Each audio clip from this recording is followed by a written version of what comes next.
maraming nasyak, maraming nagulat at maraming natuwa dahil yun na nga nalaman nila na from a source ay confirmed ng in a relationship sina Daniel Padilla at Kyla Estrada. Ang nakakaloka nito, marami lang nagagalit. O ba't sila nagagalit? Kasi daw parang bakit ko raw inuunahan yung mga artista na mag-disclose o unang umamin na sila na. Bakit daw hindi ko i-practice na manggaling sa kanila bago ko ibalita? Diyos ko naman, ano ba? Unang-una, hindi naman tayo nakasira. Magandang balita yan, di ba? Na si Kyla at si Daniel ay mag-on or magkasintahan na according to a source na hindi pa rin naman nila inaamin or dinideny kung gaano nga ito katotoo. Pero kung totoo man na sila, bakit nakasira ba ako? Paano ko nakasira? Magandang balita nga ito. So, ba't kayo magagalit sa akin? Diyos ko, di kung ayaw nyo maniwala, di huwag. Bakit kung pipilitin ko ba kayo? Kung ayaw nyo o naiirita kayo na ibinabalita ko, ang dapat ay hindi.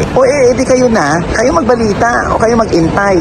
Diba? Sa kanya ko isumpa kung i-deny ito at mapapatunayang hindi totoo, di doon nyo ko isumpa, nagawa-gawa lang ako ng kwento.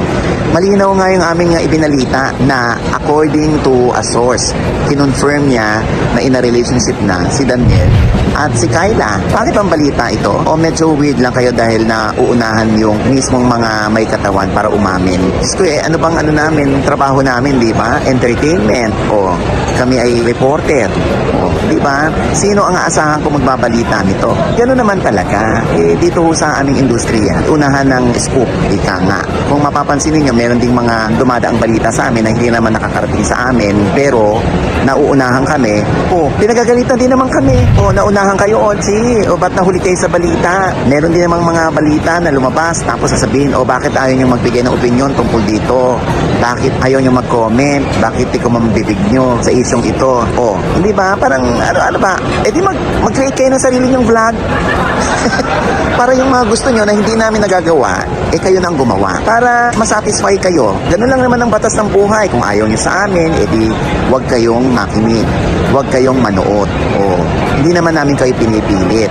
Nagkakataon lang na nagdadaan sa feed ninyo yung balita, yung video na kami ang naka-scoop, kami ang nauna. Di ba? Dead may hininyo. Diyos ko naman. Di ba?